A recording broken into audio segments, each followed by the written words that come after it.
Hello, I'm Dr Karen Luxford, the CEO of ACHS and ACHS International.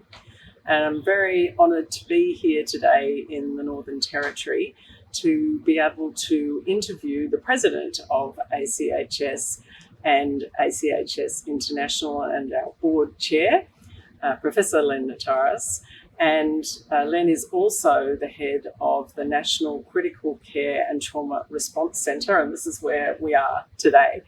I wanted to take this opportunity to ask Len in particular about some of the key factors, Len, that you think have contributed to Australia's exemplar response in terms of the COVID pandemic. And what do you think are the key factors that has contributed to the way Australia has responded?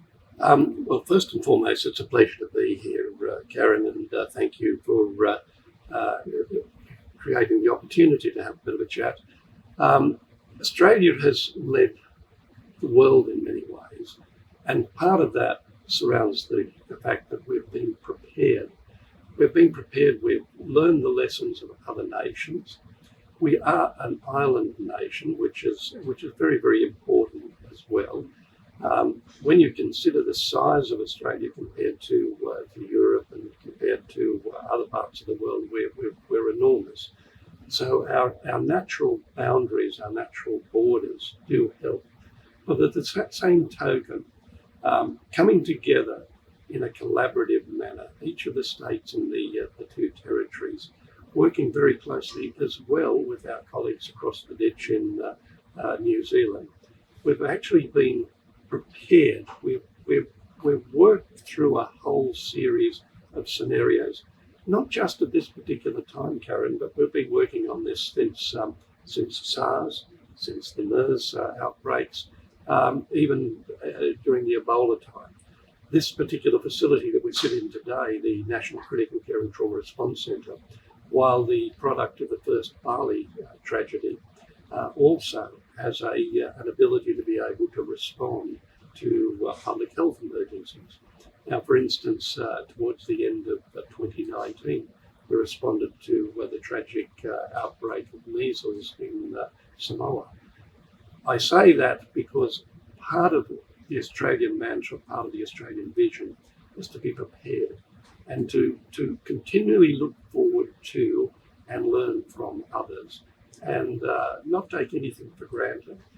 I think amongst the keys to our success being the ability to be communicative, to be also getting the message of compliance out there. And that compliance has been with things like simple things such as hand washing, such as social distancing and the like, but also being compassionate as well. And if you take all of those things into consideration, Australia has been exemplar in what it has done. We have learned well from places like Singapore, who have done a fabulous job, but we've also taken our lessons to other parts of the world as well. So Len, you referred to public health, and just thinking about the NCCTRC, most people are probably used to seeing AUSMAT teams and going out to emergency situations. What has the public health response been for this centre in the COVID pandemic? Look, the centre itself comes into existence because of the first Bali bombing and the recognition by the Australian government at the time and subsequent Australian governments of the importance of having a facility that could respond to bombs, blasts, natural events and man-made events, terrorist attacks and so on.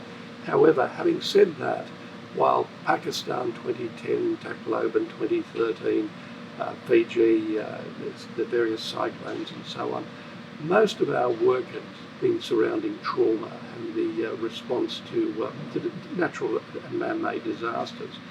But gradually we saw and we responded to a dengue outbreak in the Western Pacific.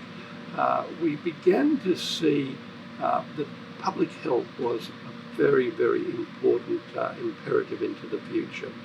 And I guess from 2019, when we responded to the measles outbreak in Samoa, that showed us the importance of actually being able and capable of not just providing a trauma response, a disaster response, but rather being able to address the issues of public health.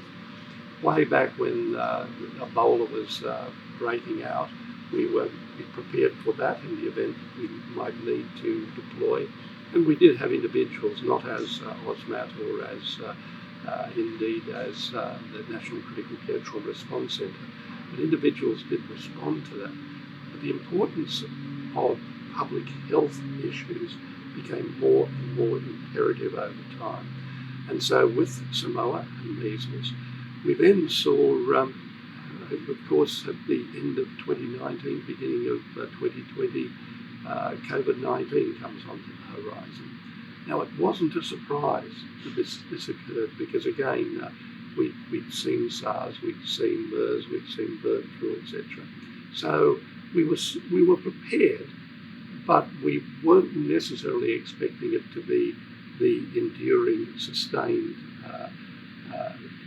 huge impact that it actually presented as. So it was with a very low threshold that Prime Minister Morrison and Health Minister Hunt asked us to evacuate Australian nationals from Wuhan and indeed from the Diamond Princess in Okinawa.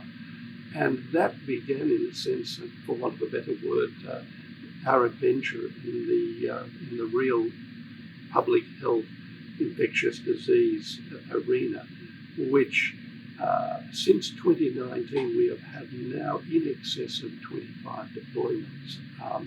And those deployments have been to Victoria, they've been to Western Australia. We have teams today in both PNG and also up in Timor. And we're also supporting our colleagues across the Western Pacific as well. So the importance into the future of being capable of responding to public health infectious disease episodes is now more critical than ever.